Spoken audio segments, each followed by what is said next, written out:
Hi there, it's Miss Tiffany from the Butler Area Public Library, and I'm here with another Library 101 video.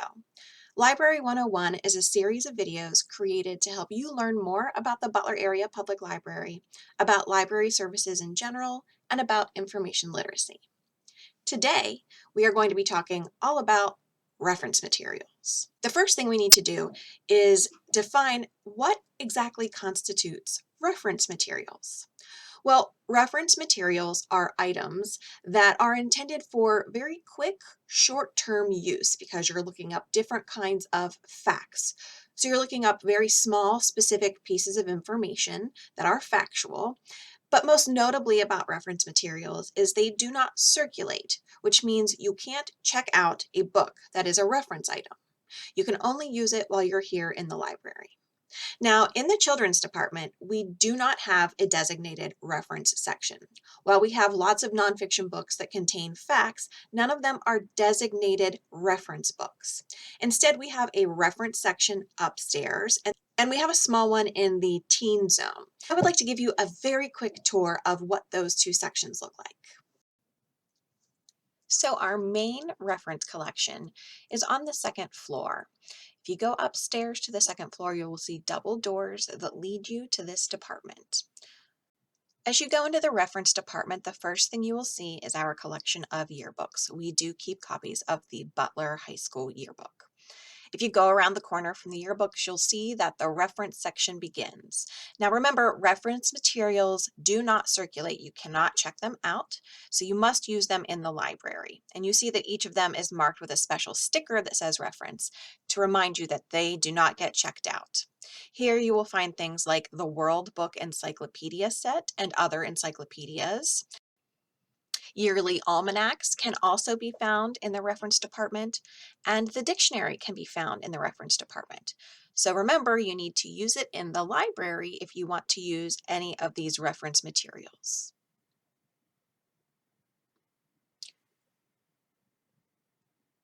In the teen department, we also have a small collection of reference items. Again, these do not circulate. They are located inside the video game room on the same bookshelf as the audiobooks, and you can see those there.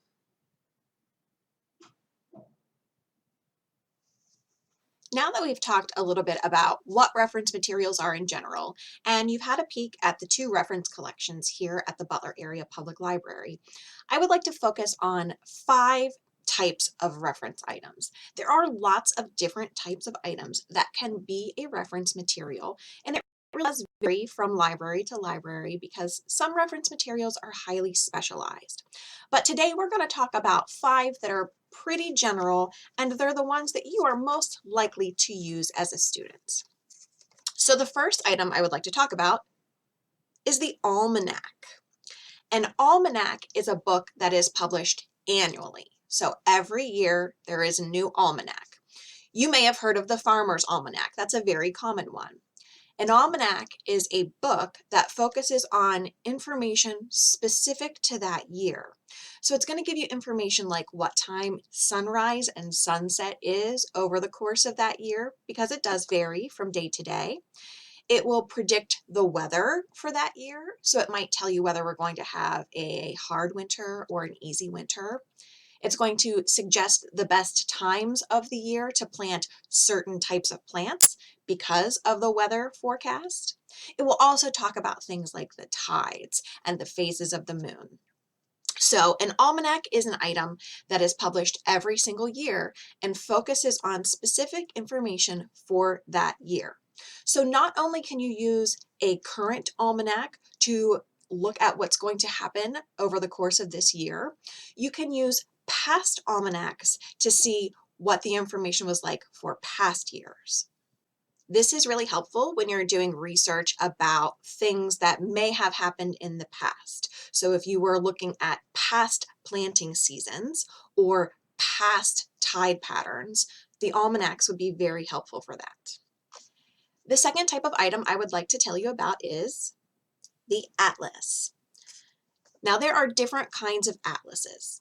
But an atlas, in general, is a book that is a collection of maps. There are world atlases, which give you maps that include all 7 continents at once or focus on one of the continents on a map. There are United States atlases, which focus on the different states. There are even specialized atlases. Some of them may be specialized to focus on road maps. Because atlases focus on maps, there are lots of different kinds of map-related information that you can get from them. For example, if you wanted to know where in the state a state capital was located, you could find that on an atlas. If you wanted to find driving directions from one state to another, you could find that on an atlas.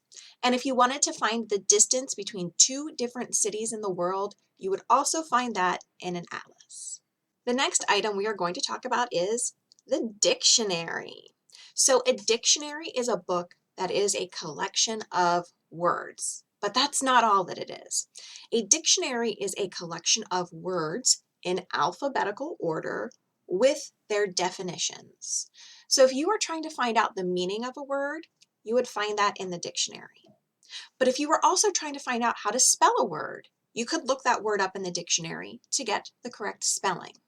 Other types of information that you will find in a dictionary are how to pronounce a word. So if you see a word in a book and you don't know how to say it, you could look that up in a dictionary.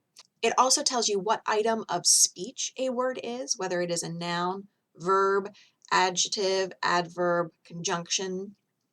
Sometimes a dictionary will tell you an origin of a word. As a language, English borrows a lot from other languages, so words often have different origins. And if you were trying to find out the origin of a word, you might use a dictionary to look that up as well. Sometimes dictionaries even give you examples of the word used in a sentence. So a dictionary has lots of useful information in it. The next type of reference item we are going to discuss is encyclopedias. So there are different kinds of encyclopedias. In the video, we saw a set of encyclopedias called the World Book, which is probably the encyclopedias you are most used to hearing about or using. Encyclopedias are arranged alphabetically. So for the World Book set of encyclopedias, each book focuses on a different letter of the alphabet. Encyclopedias have a series of entries in them in alphabetical order, telling you little bits of information about a lot of different things. So for example, the A World Book Encyclopedia would have information about apples and Antarctica and aardvarks and antelopes and ants and all different kinds of things that start with the letter A. It won't tell you everything about each of those things, but it will tell you enough to give you a good idea of what that thing is, what it's used for, where it might be located. It will give you the basics for each entry. Sometimes encyclopedias are specialized. For example, there might be an encyclopedia of sports, and the only type of information listed in it are different sports-related items, whether it is a sport itself or different types of equipment used for those sports. Encyclopedias can be very useful when you're doing reports on a specific place or person or item. The last type of reference item I would like to talk about today is the thesaurus. A thesaurus is a book full of synonyms. So a synonym is a word that can be used in place of another word. If you were writing a paper and you were talking about running a lot, you wouldn't want to say running every time you needed to talk about running.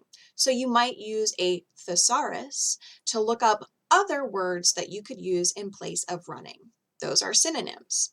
So it might tell you to say jogging or sprinting or bolting. These are all synonyms that can be used for running. And that's the type of information you would find in a thesaurus.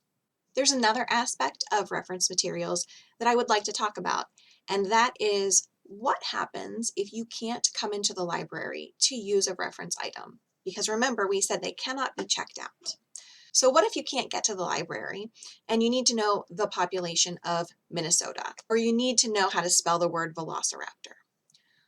Part of our duties as librarians are to provide this reference information when you are not able to go and find it on the shelf physically.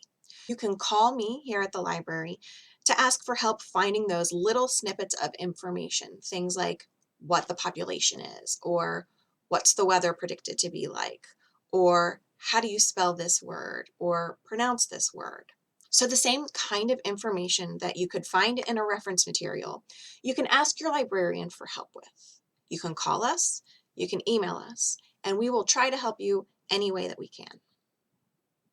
I hope you have found this video about reference materials helpful.